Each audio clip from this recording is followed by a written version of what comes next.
I actually agree with what Candace Owen said about education.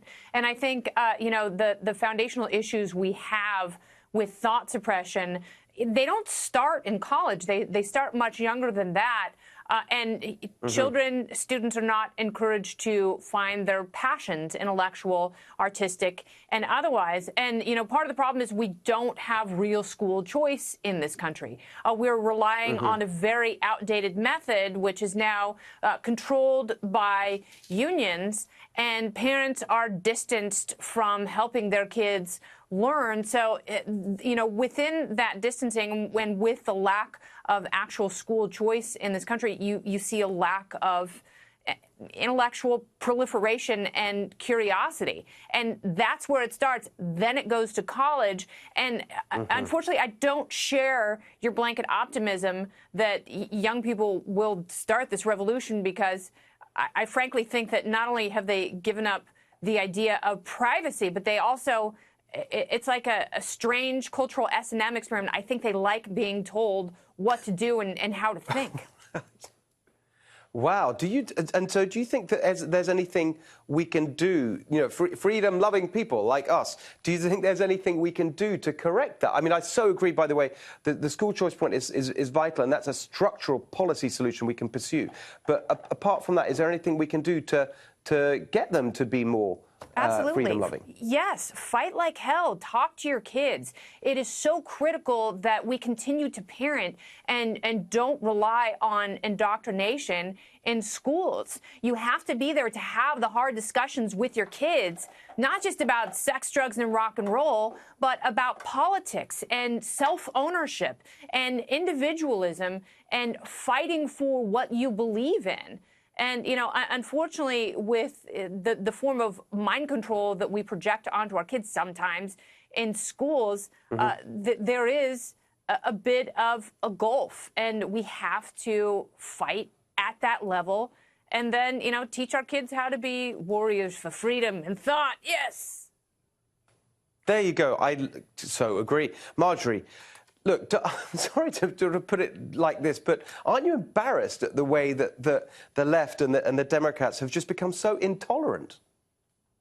Well, I don't own what any person out there is doing or saying, regardless of party. What I think that we're missing right now is civility, not name-calling, not labeling, not making blanket statements about what one party or one person believes. I think what we're lacking right now is empathy.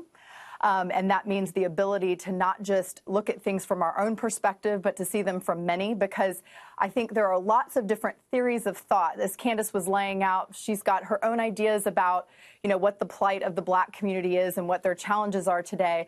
But I think one Black person's experience is not the same as another's, in the same way one woman's experience is not the same as another's. And so I think that we endanger ourselves where we are right now culturally in this sort of warfare that you're talking about, and that it does feel like, because we do have people coming out with very blatant ideas and very linear ideas about the way the world works and what the causes and the root causes are, that kind of disregard a lot of other people's experiences. And so focused only on the individual means that we're not really thinking about how our actions, how our words, how our beliefs impact all of those around us. And the freedom you're talking about is the freedom to have our own ideas and thoughts, but it also means civility. I mean, that's what our country was built on, was the acceptance of a lot of different ways and becoming the culture we've become. Yeah, I mean, I'm sorry. I mean, you've got to be kidding, right? I mean, talk about lack of empathy and lack of civility. I mean, if you dare express a point of view that's out of line with the leftist orthodoxy, you're just shouted down these days. How can you talk about civility? Well, being something yeah. I agree that that is not an I do agree that that is not a productive way for us in this country to be approaching anything. I absolutely agree.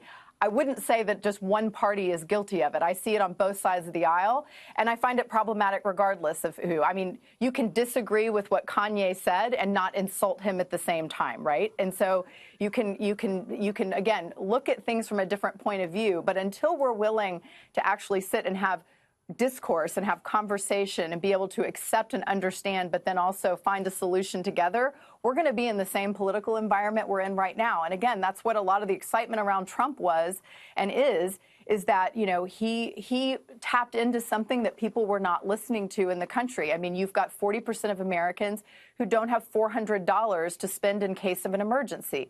So there is something real that's happening and people who are feeling left out.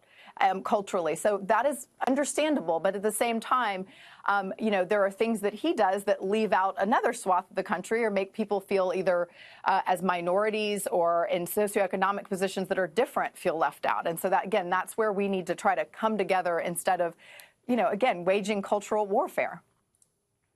I think that's right. But Kennedy, just to sort of wrap it up, don't you think that, you know, the way that any kind of deviation from the orthodoxy is jumped on means that you can't have the kind of civility these days that Marjorie's talking about. Because I'm sorry. I feel like it's very disingenuous. Right now, that's a talking point. Hillary Clinton is talking about something called radical empathy. But at the same time, this is the person who has blamed Trump supporters for being racist and sexist. You know, she called them a basket of deplorables and relied on identity politics in order to get her elected. You know, this is a person who surrogate said, no, I'm not done. This is a person who, Marjorie, hang on let Kennedy finish. Because you just made a giant contradiction.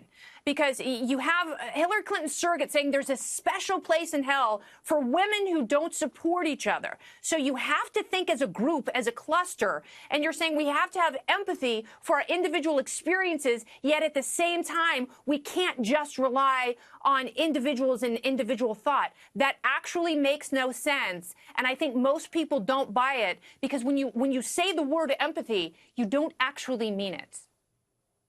Well, I do mean it. And actually, great debate, Marjorie. I'm so sorry we don't have time to have. Kennedy was responding to your point, so I think that was a reasonably fair way to leave the debate. Thank you both very much.